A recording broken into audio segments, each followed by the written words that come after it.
Easy tasty ക്യൂസിനിലേക്ക് ഏവർക്കും സ്വാഗതം. ഇന്നും രണ്ട് നാടൻ വിഭവങ്ങൾ ഒരുമിച്ച് കാണിക്കണമെന്ന് വിചാരിച്ചു കേട്ടോ. പക്ഷേ വീഡിയോ കുറച്ച് ലെങ്തി ആവുമോ എന്നൊരു ഡൗട്ട് വന്നു. അപ്പോൾ അതുകൊണ്ട് രണ്ടും രണ്ടായിട്ട് തന്നെ രണ്ട് വീഡിയോ ആയിട്ട് തന്നെ ചെയ്യാൻ വിചാരിച്ചു. അപ്പോൾ ആദ്യം നമ്മൾ ഈ വീഡിയോയിൽ ഞാൻ ചെയ്യുന്നത് ഓലനാണ്. ഓലൻ എന്ന് പറയുമ്പോഴത്തേന് ചേമ്പും അതുപോലെ മത്തങ്ങയും കൂടെ ചേർത്തിട്ട് പയർ ചേർത്തിട്ടുള്ളൊരു ഓലനാണ്. ഈ ഓലൻ പറയുമ്പോൾ എല്ലാവർക്കും അറിയാമായിരിക്കും, കുറച്ച് നേർത്തതായിട്ട് അരിയണം കേട്ടോ. എല്ലാം മത്തങ്ങ കഷ്ണമായാലും ചേമ്പിൻ്റെ കഷ്ണമായാലും കുറച്ച് സ്ലൈസ് ചെയ്തത് കുറച്ച് നേരത്തെ കനം കുറച്ച് അരിയണം. പിന്നെ എന്താ വേണ്ട, പയർ വേണം, പിന്നെ ഓലനറിയാം, പച്ചമുളക് വേണം, പിന്നെ തേങ്ങാപ്പാൽ വേണം, വെളിച്ചെണ്ണ, പിന്നെ അല്പം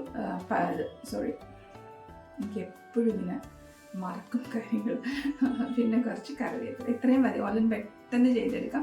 എല്ലാം ഒന്ന് നേരത്തെ ഒന്ന് ഒരുക്കി വെക്കുകയാണെങ്കിൽ നമുക്ക് പെട്ടെന്ന് ചെയ്യാൻ പറ്റും. എല്ലാം അങ്ങനെ തന്നെയാണല്ലോ, നമ്മൾ നേരത്തെ ഒരുക്കി അമ്മമാർ പറഞ്ഞു ഒന്ന് അടുപ്പിച്ച് കിട്ടിക്കഴിഞ്ഞാൽ പെട്ടെന്ന് ചെയ്യാൻ പറ്റും. അപ്പം നമുക്ക് എങ്ങനെ ചെയ്യുന്നത് നോക്കാം.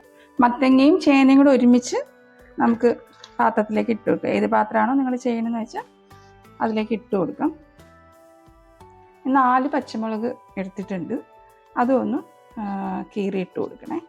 ഇതധികം അങ്ങേരിയുള്ള പച്ചമുളകല്ല, 4 ഞാൻ എടുത്തിട്ടുണ്ട്. പിന്നെ ഒന്ന് നികന്ന് വരാം, അത് വെന്ത് വരാനുള്ള ആവശ്യമായിട്ടുള്ള വെള്ളം, ഇത്ര വെള്ളം ഒഴിച്ചിട്ടുണ്ട്, ഒന്ന് വേകാനുള്ള വെള്ളം. ഇത് നല്ലപോലെ വെന്ത് വരട്ടെ. ഇത് അടച്ച് വെച്ചിട്ട് നല്ലപോലെ ഒന്ന് വേവിക്കാവേ. പിന്നെ ഞാൻ പയർ വേവിച്ച് വെച്ചോണ്ടേ പകുതി പാകമായിട്ട് ഇരിക്കുന്നതുണ്ട്. അപ്പം അതുകൊണ്ട് ഇതൊന്ന് വെന്ത് കുഴഞ്ഞു കഴിയുമ്പോഴത്തേന് നമുക്ക് പയറിടാം. നമ്മുടെ മത്തങ്ങയും ചേമ്പും നല്ലപോലെ ഒന്ന് വെന്ത് ഉടഞ്ഞിട്ടുണ്ട് കേട്ടോ. ഈ സമയം നമുക്ക് പയറിട്ട് കൊടുക്കാവേ. ഇച്ചിരി പയർ കൂടുതൽ ഇട്ടിട്ടുണ്ട് കേട്ടോ. എനിക്ക് ഇച്ചിരി പയർ കൂടുതൽ കിടക്കുന്ന ഇഷ്ടം. പയറിങ്ങനെ അധികം വേകാതെ ഇങ്ങനെ കഴിക്കണം. അതുകൊണ്ടാണ് ഇത്രയും പയർ വേണമെന്നില്ല, പക്ഷെ എനിക്ക് ഇച്ചിരി പയർ അതിൽ ഇഷ്ടമാണ്, അതുകൊണ്ടാണ് ഞാൻ ഇട്ടേക്കുന്നത് കേട്ടോ. മത്തങ്ങയും പയറും ചേനയും എല്ലാം നല്ലപോലെ കുഴഞ്ഞിട്ടുണ്ട്. ഇനി നമുക്ക് തേങ്ങാപ്പാൽ ഒഴിച്ചു കൊടുക്കുക കേട്ടോ. കൊടുത്തിട്ട് പിന്നെ തിളപ്പിക്കരുതേ. നമുക്ക് കറിവേപ്പില ഇട്ട് പച്ച വെളിച്ചെണ്ണ ഒഴിച്ചു കൊടുക്കണേ.